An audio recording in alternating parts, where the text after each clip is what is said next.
Loan सुरू आहे आणि ईएमआय सुद्धा भरताय. तुम्हाला माहिती आहे 70% लोक जास्त ईएमआय भरतायत. लोकांना कॅल्क्युलेशनच माहिती नाही. लोनचे प्रकार किती असतात तुम्हाला माहिती आहे? तुमचं लोन कुठल्या प्रकारातलं आहे हे तुम्ही कधी चेक केलंय? नाही ना?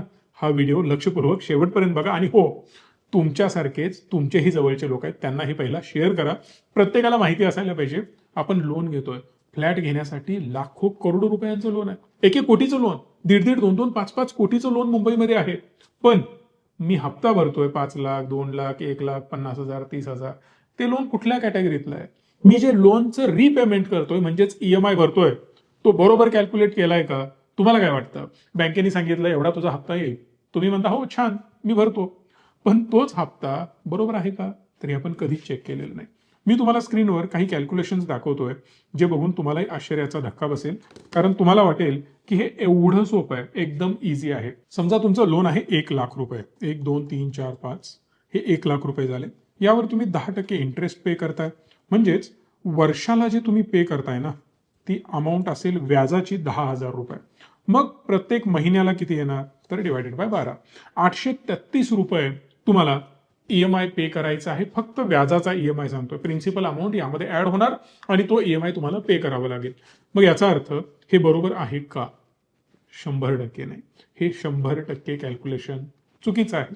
बरं, चुकीचं किंवा बरोबर हा नंतरचा पार्ट येतो. पण ऍक्च्युअल कॅल्क्युलेशन काय असतं हे मी तुम्हाला दाखवतोय जेणेकरून तुम्हाला अंदाज येईल की कॅल्क्युलेशन्स कसे केले जातात.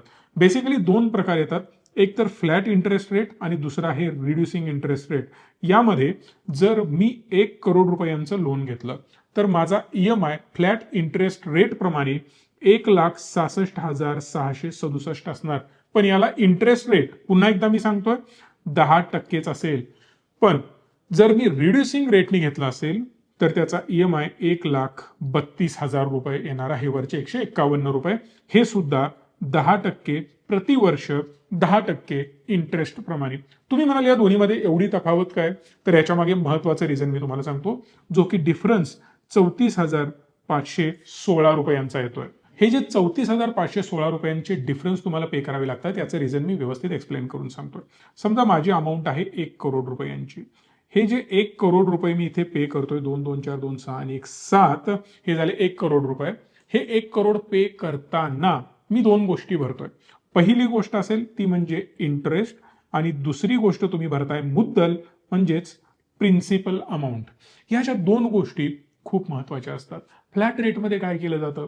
याला डायरेक्ट गुणिले केलं जातं ज्या त्या व्याजदराने 10%, 11%, 12%. त्यामधून वर्षाची जी प्रिन्सिपल अमाऊंटवर तुम्ही जे व्याज पे करणार आहात ती अमाऊंट निघेल आणि त्याला डिवायडेड बाय 12 केलं जातं. 12ने भागल्यानंतर दर महिन्याचं व्याज तुमचं निघून जातं. याला म्हणतात फ्लॅट इंटरेस्ट जो की कायम तेवढाच राहील. म्हणजे काय? जर समजा 1 कोटीवर मी 10% कॅल्क्युलेट केलं तर मला 10 लाख रुपये पर इयर भरावे लागतील. पुढच्या वर्षी किती भरणार तुम्ही व्याज यावर? 10 लाखच. त्याच्या पुढच्या वर्षी किती भरणार? 10 लाखच. पण जेव्हा मी रिड्युसिंग मध्ये येतो तेव्हा हे चित्र बदललेलं असतं. याचं रिझन मी एक्सप्लेन करतोय. जसं की इथं आपण ठरवलं 1,32,000 रुपये आपल्याला भरायचे आहेत. जर समजा मी 12% व्याज घेतलं असेल तर मला एका वर्षामध्ये 12 लाख रुपये व्याज पे करावं लागेल. 12 लाख वर्षाला म्हणजे प्रत्येक महिन्याला मला 1 लाख रुपये फक्त व्याज द्यायचं आहे. आणि हे 1 लाख रुपये व्याज प्लस मुद्दल. समजा मी हप्ता भरतोय 1.5 लाख रुपयांचा, 1.5 लाख रुपये. यामधले 1 लाख रुपये माझे व्याज. बाजूला मुद्दल किती भरली मी? 50,000 रुपये. म्हणजे वर्षाचे 6 लाख रुपये मी मुद्दल भरलेली आहे. जर मी वर्षाचे 6 लाख मुद्दल भरतोय ना तर होणार काय? 1 कोटीमधून 6 लाख मायनस होणार. मग जेव्हा माझा व्याजदर 12% कॅल्क्युलेट केला जाईल तेव्हा 92 लाखावर माझा व्याजदर कॅल्क्युलेट केला जाईल. मग पुढच्या वर्षी समजा परत मी प्रिन्सिपलमध्ये 7 लाख रुपये भरले तर 92 मधून 7 लाख मायनस होणार आणि उर्वरित अमाऊंटवर म्हणजेच 85 लाखावर पुढच्या वर्षी व्याज कॅल्क्युलेट केलं जाईल आणि ते व्याज प्लस ईएमआय मधली जी उर्वरित अमाऊंट आहे ती मुद्दल मधून मायनस केली जाते. म्हणजे सुरुवातीला थोडंसं व्याज जास्त जातं, मुद्दल कमी कट होते. जसं भविष्यात तुम्ही पुढे जाल 18, 19, 20 वर्षानंतर तर त्यामध्ये ऑलरेडी व्याज निग्लिजिबल असतं, ते आधीच तुमचं वसूल झालेलं असतं आणि मुद्दल खूप मोठी असते. त्यामुळे मी नेहमी सांगतो, जेव्हा तुम्ही home loan, bike loan, car loan चिल्लर रेटनी घेता 7%, 8%, 9%नी, तर हे लोन रिपेमेंट फास्ट कधीही करू नका. हे जेवढा लेट करता येईल, किंवा 20 वर्षाचा आहे तर 20 वर्ष बिंदास्त फेडत राहा. रिपेमेंट, अर्ली पेमेंट्स करू नका, कारण व्याज तुम्ही आधीच भरलेलं असतं. आणि हे मी बोलतोय रिड्युसिंग इंटरेस्ट रेट बद्दल. आणि फ्लॅटमध्ये जर तुम्ही गेलात तर अक्षरशः मेलातच, समजून जा. रिझन काय? तर रिझन ऑलरेडी आपण व्याजदर हेवी पे करतोय. आणि रिड्युसिंग प्रमाणे जर तुम्ही याचं रिपेमेंट बघितलं तर टोटल रिपेमेंट 1 कोटीच्या अगेन्स्ट तुम्ही 10 वर्षात 2 कोटी रुपये करताय. आणि इकडे 1,58,00,000 या दोन्हीचा जर डिफरन्स बघितला ना, 41 लाख रुपयांचा फरक तुम्हाला दिसेल, 41.5 लाख रुपयांचा. कारण जे टोटल व्याज आहे ते इथं 1 कोटी जाणार आहे, जिथं फ्लॅट इंटरेस्ट रेट आहे, आणि रिड्युसिंगमध्ये 58 लाख रुपये माझं फक्त व्याज जाणार आहे. दोन्हीमध्ये एवढी तफावत आहे. जर तुम्हाला हे कॅल्क्युलेट करायचं असेल, तुम्ही जे पैसे भरताय ते बरोबर की चूक, तर त्यासाठी तुम्हाला EMI कॅल्क्युलेटरवर जावं लागेल.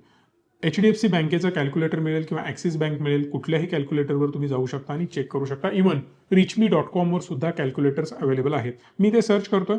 1, 2, 3, 4, 5, 6, 7 1 कोटी रुपये. माझा टेन्युअर असेल 10 वर्ष, तोही मी चेंज केला, आणि इंटरेस्ट रेट असेल 10%. जसं आपण मगाशी डिस्कस केलेलं होतं, 58 लाख रुपये तुम्हाला इंटरेस्ट पे करावा लागेल. टोटल रिपेमेंट 1,58,00,000 रुपये तुम्हाला पे करावे लागतील. 1,32,000 रुपये तुमचा EMI येणार आहे. हे झालं कॅल्क्युलेशन रिड्युसिंगने. जर समजा तुमचं लोन 1 कोटीचं असेल, पण हप्ता मात्र तुमचा 1.5 लाख जात असेल 10 वर्षांसाठी, तर गडबड आहे. इथं तुम्ही तुमच्या अमाऊंट ऍड करा. तुमचे मंथ्स जेवढे किंवा तुमचे इयर्स जेवढे आहेत तेवढे तुम्ही इथं चेंज करा, आणि त्यावरून चेक करू शकता की तुम्ही जे रिपेमेंट करताय ते फ्लॅटनी करताय की रिड्युसिंगनी करताय. लगेच तुम्ही तुमच्या बँकेला विचारू शकता आणि त्यावर ऍक्शन घेऊ शकता. बरं, यावर बँक काय म्हणेल? आमचं तर असंच आहे, दुसरा काही ऑप्शन नाही. ठीक आहे, काही प्रॉब्लेम नाही, दुसऱ्या बँकेकडे जा. दुसरी बँक तुमचं लोन टेक ओव्हर करू शकते. इझिली तुम्ही तुमचं लोन दुसऱ्या बँकेमध्ये ट्रान्सफर करू शकता. तिथं तुमचा EMI ऑटोमॅटिकली कमी होणार आहे. दुसरा ऑप्शन, बँक म्हणेल आम्ही ऑब्व्हियसली हे करेक्ट करून देतो आणि तुमचा EMI कमी होऊन जाईल. तर तिथे तुमचे पैसे वाचणार आहेत. कारण लक्षात घ्या, आपण 20 वर्ष, 10 वर्ष, 30-30 वर्षाचं लोन असतं आणि खूप मोठा फरक पडतो. 50-50 लाखाचा फरक छोटा फरक नाही आहे. एवढ्यामध्ये एक आपण फ्लॅट वेगळा घेऊ शकतो. एवढा मोठा फरक 1 कोटीच्या अमाऊंटला पडतोय. त्यामुळं लक्षपूर्वक व्यवस्थित लोन घेताना विचार करून घ्या. या व्हिडिओला लाईक करा, मॅक्सिमम लोकांपर्यंत पोहोचवा, प्रत्येकाला कळू दे की EMIचं कॅल्क्युलेशन हे कसं व्हायला पाहिजे. धन्यवाद. Stay tune and stay positive.